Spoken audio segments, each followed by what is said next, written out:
बिस्मिल्लाहिर्रहमानिर्रहीम। इब्तिदा है अल्लाह ताला के बाबरकत नाम से और दरूद सलाम है हज़रत मोहम्मद मुस्तफ़ा सल्लल्लाहु अलैहि वसल्लम और उनकी आल पाक पे। अस्सलाम वालेकुम my dear students. Today our topic is electron affinity. इससे पहले हम पढ़ चुके हैं कि जब किसी भी एटम के वैलेंस शेल से एक इलेक्ट्रॉन रिमूव करते हैं तो हमें एनर्जी की ज़रूरत होती है और उस एनर्जी को हम आयोनाइजेशन एनर्जी बोलते हैं। आज हम नेक्स्ट कॉन्सेप्ट के बारे में पढ़ेंगे कि इलेक्ट्रॉन एफिनिटी क्या है। तो ये उसके बिल्कुल रिवर्स है कि अगर आप किसी आइसोलेटेड गैसियस एटम के वैलेंस शेल में एक इलेक्ट्रॉन ऐड करते हैं तो आपको जो एनर्जी वहाँ से रिलीज़ होती है, जो इवॉल्व होती है, उस एनर्जी को हम इलेक्ट्रॉन एफिनिटी बोलते हैं। The amount of energy evolve when an electron is added to the valence shell of the isolated gaseous atom। अब यहाँ पर एक बात है कि it's form uni negative ion. Uni negative ion का मतलब ये होता है कि जिस पर सिर्फ एक नेगेटिव चार्ज होता है। फॉर एग्ज़ाम्पल मेरे पास एक एग्ज़ाम्पल है, क्लोरीन है, तो मैं क्लोरीन के अंदर एक इलेक्ट्रॉन ऐड कर रहा हूँ तो it is converted into Cl chloride negative ion. It's mean यहाँ पर जो एनर्जी हमें मिलेगी डैट इज़ द -349 kg/mole। अब this energy amount of energy is known as electron affinity. अब ये अमाउंट ऑफ एनर्जी हर एटम के लिए डिफरेंट होती है। क्लोरीन की और होगी, फ्लोरीन की और होगी, ऑक्सीजन की और होगी, नाइट्रोजन की और होगी।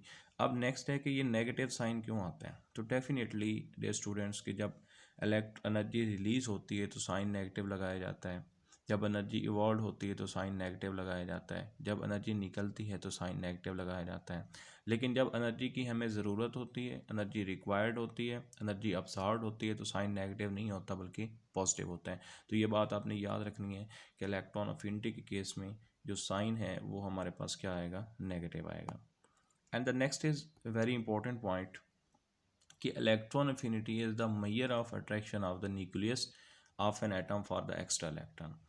ये बात आपने बहुत ज़हन नशीन करनी है कि अगर एटम की ये एक्चुअली है क्या, इलेक्ट्रॉन एफिनिटी ये किसी भी एटम की इलेक्ट्रॉन को एक्सेप्ट करने की एबिलिटी है। हम चेक करते हैं कि किसी भी एटम की इलेक्ट्रॉन को एक्सेप्ट करने की कितनी सलाहियत है, कितनी एबिलिटी है, कितनी उसकी कैपेबिलिटी है। अगर तो उसकी एबिलिटी ज़्यादा होगी तो ज़्यादा एनर्जी इवॉल्व होगी, और अगर कम उसकी एबिलिटी या कैपेबिलिटी होगी तो इसका मतलब है कि वो क्या होगा, कम एनर्जी वहाँ से इवॉल्व होगी। अच्छा, एक बात यहाँ पर मैं आपको जो इम्पोर्टेंट पॉइंट बताना चाहता हूँ वो ये है कि एनर्जी आखिर क्यों निकलती है। एक सवाल है कि हम इलेक्ट्रॉन ऐड कर रहे हैं तो एनर्जी क्यों निकल रही है। तो डेफिनेटली जब हम किसी भी एटम के वैलेंस शेल में इलेक्ट्रॉन ऐड कर रहे होते हैं तो स्टेबिलिटी की तरफ जा रहा है। मसलन अगर आप क्लोरीन को देखें तो क्लोरीन के पास 7 इलेक्ट्रॉन है, मैं अगर उसमें एक इलेक्ट्रॉन मज़ीद ऐड करता हूँ तो इट्स मीन कि ये क्लोराइड नेगेटिव आयन में चेंज हो चुका है। तो इसके अंदर वैलेंस शेल में 7 थे, अब 8 हो चुके हैं। मीन ये स्टेबल हो चुका है, इसने नोबल गैसों की इलेक्ट्रॉनिक कन्फिग्रेशन हासिल कर ली है। और मैंने बताया था कि जब एटम स्टेबिलिटी की तरफ जाते हैं तो वो अपनी एनर्जी रिलीज़ करते हैं। इट्स मीन कि ये जो इलेक्ट्रॉन एफिनिटी है ये किसी भी एटम के अंदर हम इलेक्ट्रॉन ऐड करके वो स्टेबिलिटी की तरफ जाता है और यही वजह है कि वहाँ से एनर्जी निकलती है। अच्छा जी, नेक्स्ट है कि कुछ फैक्टर्स हैं जो इसको इन्फ्लुएंस कर रहे हैं, जो इसको अफेक्ट करते हैं। The first factor is atomic radius. अब ज़रा बात आप समझेंगे, एटॉमिक रेडियस और जो आपके पास इलेक्ट्रॉन एफिनिटी है, these are inversely proportional to the each other. इसका मतलब ये हुआ कि जब एटॉमिक रेडियस बढ़ेगा तो इलेक्ट्रॉन एफिनिटी कम होगी, एटॉमिक रेडियस कम होगा तो इलेक्ट्रॉन एफिनिटी ज़्यादा होगी। अब आपने ये सोचना है कि ये बात कैसे है। डियर स्टूडेंट्स, आपने ये देखना है कि जब एटॉमिक रेडियस कम होगा इट्स मीन न्यूक्लियस की अपने वैलेंस इलेक्ट्रॉन पर जो अट्रैक्शन है वो बहुत ज़्यादा है, पुल ऑफ इलेक्ट्रॉन ज़्यादा है। जब पुल ऑफ इलेक्ट्रॉन ज़्यादा है तो उसका मतलब ये है कि न्यूक्लियस और वैलेंस इलेक्ट्रॉन के दरमियान जो अट्रैक्शन है वो ज़्यादा है और न्यूक्लियस की पावर ज़्यादा है, वो आने वाले इलेक्ट्रॉन को ईजिली एक्सेप्ट कर सकता है। जब एक्सेप्ट कर सकता है तो वहाँ से ज़्यादा एनर्जी रिलीज़ होगी। And the next factor is the nuclear charge. Definitely it is directly related with electron affinity. जो चार्ज है वो जितना ज़्यादा होगा इट्स मीन न्यूक्लियस की एबिलिटी टू अट्रैक्ट इलेक्ट्रॉन ज़्यादा है और वहाँ से ज़्यादा एनर्जी रिलीज़ होगी। And the third factor is shielding effect, it is inversely related to the electron affinity. ये आपके एमसीक्यूज़ में भी बाज़ औक़ात आ जाते हैं, तो इनको आपने याद रखना है एमसीक्यूज़ के हवाले से भी और कॉन्सेप्ट के हवाले से भी। And our next is the variation of electron affinity in the periodic table या पीरियोडिक ट्रेंड क्या है इसका। तो डेफिनेटली डियर स्टूडेंट्स, ये बात आप पढ़ते आ रहे हैं कि पीरियोडिक टेबल के अंदर दो तरह की लाइंस मौजूद होती हैं। एक लाइंस जो ऊपर से नीचे होती हैं उनको हम ग्रुप्स बोलते हैं, और वो लाइन जो लेफ़्ट से राइट हॉरिजॉन्टल रोज होती हैं उनको हम पीरियड्स बोलते हैं। अब हम चेक करेंगे कि इलेक्ट्रॉन एफिनिटी पीरियड और ग्रुप्स के अंदर कैसे चेंज होती है। तो पहली बात कि अलोंग द पीरियड या cross the period it increases along the period. इसका मतलब है जब हम लेफ़्ट से राइट जा रहे होते हैं तो इलेक्ट्रॉन एफिनिटी की वैल्यू इंक्रीज हो रही होती है। मैं अगर यहाँ पे आपको दिखाना चाहूँ तो मीन के जैसे अगर मैं इस तीसरे ग्रुप के पीरियड की बात कर लूँ तो नाइट्रोजन की कम, फिर मैग्नीशियम की ज़्यादा, फिर एल्यूमिनियम की उससे ज़्यादा, इस तरीके से चलते चलते इनकी एनाइजेशन इलेक्ट्रॉन एफिनिटी की वैल्यू बढ़ रही है जी। नेक्स्ट आप देखेंगे कि इसकी आखिर रीज़न क्या है कि इलेक्ट्रॉन एफिनिटी की वैल्यू क्यों बढ़ रही है। तो डियर स्टूडेंट्स, मैंने आपको बताया कि एक ही बात आपने याद रखनी है कि न्यूक्लियस की अट्रैक्शन जहाँ पर बढ़ेगी इसका मतलब है इलेक्ट्रॉन एफिनिटी भी बढ़ेगी, और न्यूक्लियस की अट्रैक्शन जहाँ पर कम होगी तो इलेक्ट्रॉन एफिनिटी की वैल्यू भी वहाँ पर क्या आएगी, कम आएगी। तो रीज़न्स वही हैं जो आप पहले डिस्कस कर चुके हैं कि आप जब लेफ़्ट से राइट जा रहे होते हैं तो साइज़ कम होता है। जब साइज़ कम होता है तो मतलब कि न्यूक्लियस की वैलेंस इलेक्ट्रॉन पर अट्रैक्शन ज़्यादा है। अब न्यूक्लियस, चूँकि न्यूक्लियस ने आने वाले इलेक्ट्रॉन को होल्ड करना है, इट्स मीन कि न्यूक्लियस आने वाले इलेक्ट्रॉन को अच्छे तरीके से होल्ड करेगा, उसकी एबिलिटी ज़्यादा होगी। और मैंने बताया कि अगर एबिलिटी ज़्यादा होगी तो वहाँ से ज़्यादा एनर्जी रिलीज़ होगी। और दूसरी बात, nuclear charge, definitely nuclear charge बढ़ेगा तो आने वाले इलेक्ट्रॉन को वो ईजिली एक्सेप्ट करेगा। अगर एक्सेप्ट करेगा उसकी एबिलिटी बढ़ेगी तो ज़्यादा एनर्जी निकलेगी। और शील्डिंग इफेक्ट, क्योंकि शील्डिंग इफेक्ट ने साइज़ को बढ़ाना था, शील्डिंग इफेक्ट तो कांस्टेंट है, इसका मतलब इसका कोई इफेक्ट नहीं होगा। अब इन सारे फैक्टर का मतलब क्या है? इन सारे फैक्टर का एक ही मतलब है कि न्यूक्लियस की जो पुल है वो वैलेंस इलेक्ट्रॉन पर पड़ रही है। न्यूक्लियस की पावर ज़्यादा है, अट्रैक्टिव कैपेसिटी ज़्यादा है, तो वो आने वाले इलेक्ट्रॉन को ईजिली एक्सेप्ट करेगा। और अगर ईजिली एक्सेप्ट करेगा इट्स मीन कि उसके अंदर जो इलेक्ट्रॉन एफिनिटी की वैल्यू है वो ज़्यादा होगी, एनर्जी ज़्यादा रिलीज़ होगी। नेक्स्ट हम देखते हैं कि अक्रॉस द ग्रुप क्या बात है। ग्रुप के अंदर अगर हम देखेंगे तो इलेक्ट्रॉन एफिनिटी की वैल्यू डिक्रीज होती है, मीन कम होती है। यानी कि जब हम ऊपर से नीचे आ रहे होते हैं तो इलेक्ट्रॉन एफिनिटी की वैल्यू कम होती जाती है। अब रीज़न आप पढ़ेंगे, reason dear students same reason है, वही बात है कि एक ही बात कि अगर आपको अट्रैक्शन ऑफ न्यूक्लियस का पता चल गया तो आज का मतलब है आपको इसके ट्रेंड का पता चल गया। आप देखें जब ऊपर से नीचे आते हैं साइज़ बढ़ता है, डिटेल से हम इस बात को डिस्कस कर चुके हैं। साइज़ बढ़ेगा तो न्यूक्लियस की वैलेंस इलेक्ट्रॉन पर अट्रैक्शन कम होगी। इसका मतलब है न्यूक्लियस अपने ही इलेक्ट्रॉन को होल्ड नहीं कर पा रहा, तो वो आने वाले इलेक्ट्रॉन को तो एक्सेप्ट ही नहीं करेगा ईजिली, तो मीन कम एनर्जी निकलेगी, वैल्यू कम होगी। नेक्स्ट है number of shell increases, definitely number of shells बढ़ेंगे तो न्यूक्लियस की वैलेंस इलेक्ट्रॉन पर, अपने ही वैलेंस इलेक्ट्रॉन पर अट्रैक्शन कम है, तो वो आने वाले इलेक्ट्रॉन को ईजिली होल्ड नहीं कर पाएगा। और शील्डिंग इफेक्ट भी आप जानते हैं कि शील्डिंग इफेक्ट की वजह से क्या होता है, न्यूक्लियस की अपने वैलेंस इलेक्ट्रॉन पर अट्रैक्शन कम हो जाती है। जब अट्रैक्शन कम होती है तो उसका मतलब ये है कि न्यूक्लियस अपने ही इलेक्ट्रॉन को होल्ड नहीं कर पा रहा, तो जब होल्ड ही नहीं कर पा रहा तो आने वाले इलेक्ट्रॉन को एक्सेप्ट ही नहीं करेगा, जब अफेक्ट ही नहीं करेगा तो उसका मतलब है कि वो आने वाले इलेक्ट्रॉन वहाँ से जो एनर्जी निकलेगी वो बहुत कम निकलेगी। मीन उसकी जो एबिलिटी है टू अट्रैक्ट इलेक्ट्रॉन वो कम है। और मैंने बताया कि जब एबिलिटी कम है तो इलेक्ट्रॉन एफिनिटी की वैल्यू भी क्या है, कम है। अब इन सारे फैक्टर का मतलब वही है कि न्यूक्लियस की पुल या न्यूक्लियस की अट्रैक्शन डिक्रीज हो रही है, और न्यूक्लियस की अट्रैक्शन डिक्रीज हो रही है तो इसका जो इलेक्ट्रॉन एफिनिटी की वैल्यू वो भी क्या हो रही है, डिक्रीज हो रही है। एंड द नेक्स्ट इज़ कुछ एक्सेप्शन है। ये स्टूडेंट्स, जैसा कि आप जानते हैं कि केमिस्ट्री के अंदर कोई भी चीज़ आपको 100% एक्यूरेट नहीं मिलेगी।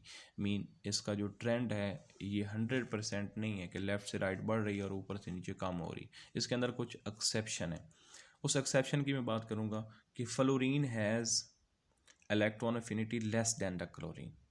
ये यहाँ पर क्वेश्चन भी है कि ये, हालांकि मैं अगर यहाँ पर लिखना चाहूँ तो फ्लोरीन आता है, उसके बाद क्लोरीन आता है, फिर ब्रोमीन आता है, फिर आयोडीन आता है और एंड पर एस्टेटीन आता है। तो डियर स्टूडेंट्स, इसको अगर आप गौर से देखें तो हमने अभी पढ़ा है कि जब हम ऊपर से नीचे आ रहे होते हैं तो ऊपर से नीचे आते हुए जो इलेक्ट्रॉन एफिनिटी की वैल्यू वो कम होती है। इसका मतलब है इसकी ज़्यादा होनी चाहिए और इसकी क्या होनी चाहिए, लेस होनी चाहिए या कम होनी चाहिए। लेकिन एक्चुअली है क्या, वो कहता है कि fluorine has electron affinity less than that of the chlorine. हालांकि फ्लोरीन की ज़्यादा होनी चाहिए लेकिन क्लोरीन की ज़्यादा है। ये एक एक्सेप्शनल केस है, एक अब नॉर्मलिटी है जो ट्रेंड के अंदर आ रही है। अब इसकी रीज़न आपने देखनी है कि वजह क्या है। इसकी वजह वो ये बताता है कि actually fluorine has very small size. Fluorine का जो साइज़ होता है ये बहुत छोटा होता है। आप जानते हैं कि सिर्फ इसका एटॉमिक नंबर 9 होता है, तो छोटा सा इसका साइज़ होता है। एंड द 7 इलेक्ट्रॉन, और अगर आप इसके इलेक्ट्रॉनिक कन्फिग्रेशन को देखेंगे तो 2s और 2p के अंदर, 2 के अंदर 2 होते हैं और s के अंदर, p के अंदर सॉरी 5 होते हैं। तो इसके टोटल 7 इलेक्ट्रॉन होते हैं और इसका जो है न्यूक्लियस के इर्द गिर्द इसका जो इलेक्ट्रॉनिक क्लाउड है ये बहुत थिक सा बन जाता है।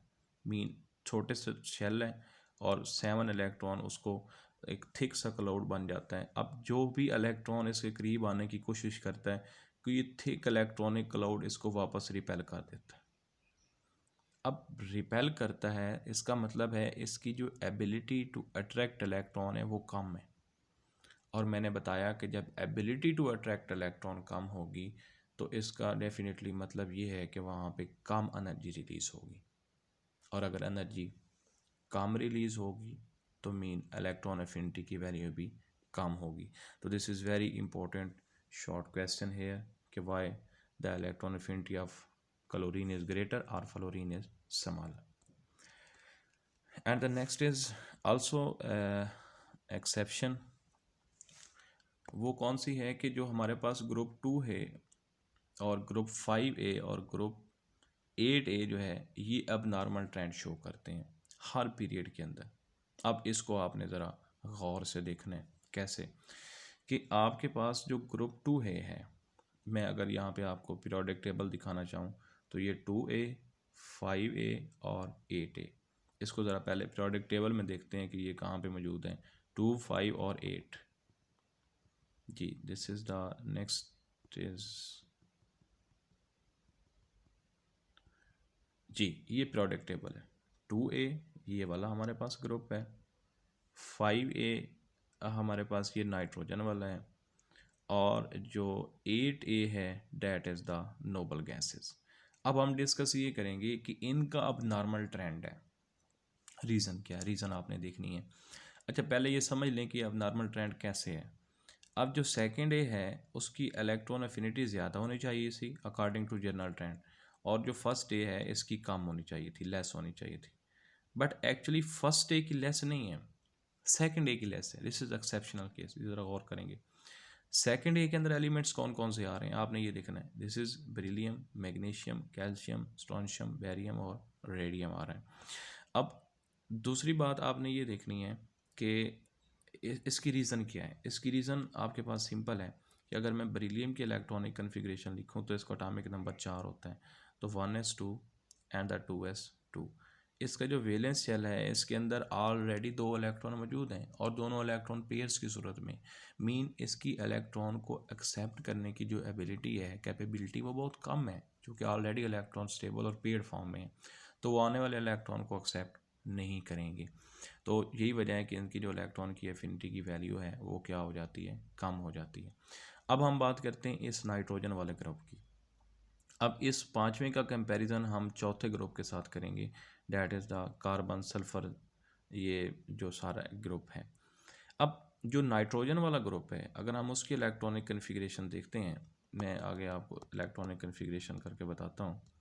जी नेक्स्ट इज़ द, जी देखिए जी मैं नाइट्रोजन की यहाँ पे इलेक्ट्रॉनिक कन्फिग्रेशन कर रहा हूँ, तो नाइट्रोजन को अगर मैं लिखूँगा तो उसका एटॉमिक नंबर 7 होता है, that is the 1s2 2s2 और 2p3 होता है। अब डियर स्टूडेंट्स, मैंने कल भी आपको बताया था कि जो आपके पास हाफ फिल्ड एटॉमिक ऑर्बिटल होते हैं वो ज़्यादा स्टेबल होता है। अब मैं अगर इसके अंदर एक इलेक्ट्रॉन ऐड करने की कोशिश करूँगा तो इसका जो हाफ फील्ड है वो ख़त्म हो जाएगा, वो 2p4 बन जाएगा, वो हाफ नहीं होगा, वो पार्शली होगा। इट्स मीन के आने वाले इलेक्ट्रॉन को एक्सेप्ट करने की एबिलिटी नाइट्रोजन की कम है, क्योंकि वो अपनी स्टेबिलिटी को लॉस नहीं करना चाहती, क्योंकि एटम इलेक्ट्रॉन तो स्टेबिलिटी हासिल करने के लिए एक्सेप्ट करते हैं।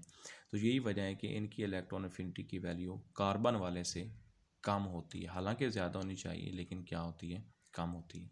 और नेक्स्ट आखिरी केस आपको बताना चाहता हूँ कि अगर मैं 8वें ग्रुप की बात करूँ तो 8वां group helium, neon, argon, krypton, xenon और रेडॉन है। इनकी जो इलेक्ट्रॉन एफिनिटी की वैल्यू है ये सबसे कम होती है। रीज़न क्या है कि अगर मैं हीलियम का एटॉमिक नंबर देखूँ तो दिस इज़ 1s2।